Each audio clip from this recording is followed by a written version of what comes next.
Hi friends, పిల్లలందరూ స్కూల్కి వెళ్ళిపోయాక ఒక 1 అవర్ రెస్ట్ ఎత్తుకొని ఇంకా ఏవేవైతే సామాన్లు ఉన్నాయో అవన్నీ క్లీన్ చేసి పిల్లలు క్యారీ కట్టియాలి కదా అనేసి అంతా క్లీన్ చేసుకుంటూ ఉన్నాను అనమాట.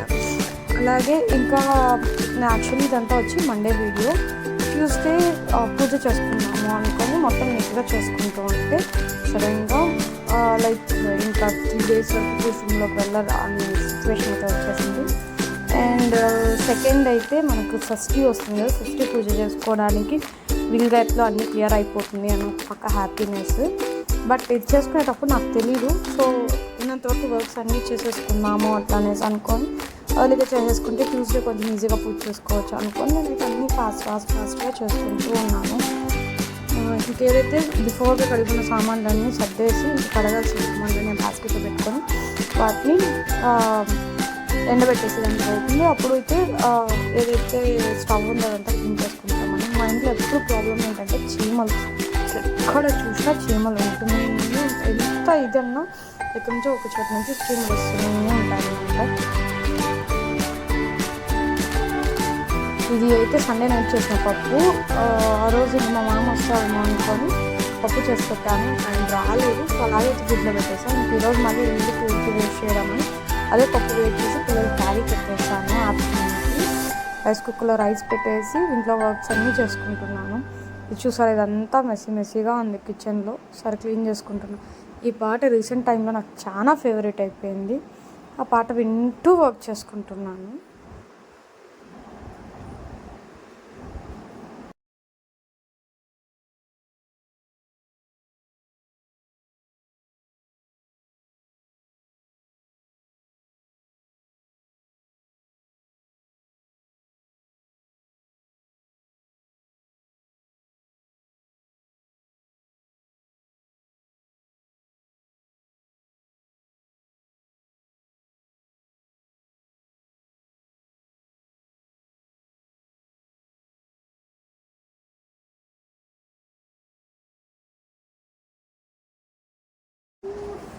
ఇంకా ఇది పూజ రూమ్ కూడా క్లీన్ చేసుకోవాలి.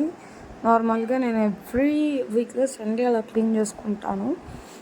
ప్రతి ఒక్కరూ వచ్చి లైక్ కొంతమంది అమావాస్యకు ముందు క్లీన్ చేస్తారు. నాకు ఎవ్రీ వీక్ క్లీన్ చేస్తే అది ఎందుకు నీట్గా ఉన్నట్లు ఉంటుంది. సో క్లీన్ చేసుకుందామని క్లీన్ చేసుకుంటూ ఉన్నాను.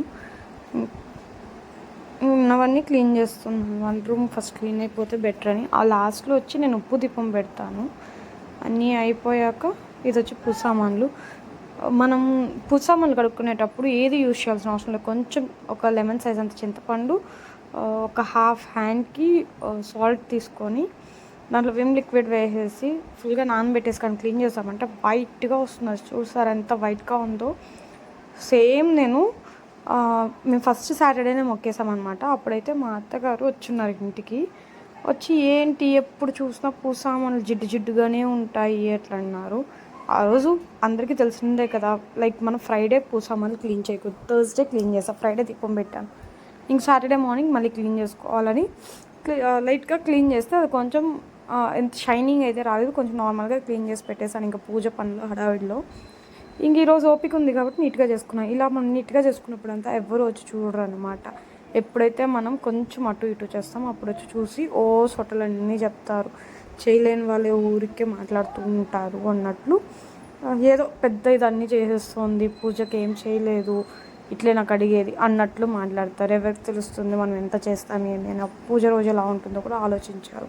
హెల్ప్ మాత్రం చేయరు, మాటలు మాత్రం అందరూ మాట్లాడతారు. ఇంకా క్లీన్గా చేసుకున్నాక బొట్లన్నీ పెట్టుకుంటున్నాను. మనం కడిగేసుకున్నాక ఒక వెట్ క్లాత్ పెట్టి తుడిచేసుకొని బొట్లు పెట్టుకున్నామంటే నీట్గా వస్తుంది. నేను ఇది వరకు చూపించుంటాం ప్యూరిఫైయర్. మేమైతే అమెజాన్లో బుక్ చేసుకున్నాం. జస్ట్ నాకు 3499కి వచ్చింది. చాలా బాగుంది టేస్ట్ అయితే. అండ్ ఏదైతే అవుట్లెట్ ఉంటుందో అది నేను ఒక దీంట్లో పెట్టేసుకున్నాను. సో దాంట్లో వాటర్ వస్తూనే ఉంటుంది. నాకు సామాన్లు కడుక్కోవడానికి దానికి ఆ వాటర్ చాలా బాగా యూస్ అవుతుంది. ఇంకైతే పూజ రూమ్ చూపిస్తున్నాను. ఇంకా అది వచ్చి శ్రీచక్రం. నేను మీషోలోనే ఆర్డర్ చేశాను. దానికి రీసెంట్గా కుంకుమార్చన చేయించున్నాను. ఇది శ్రీవారి పాదాలు.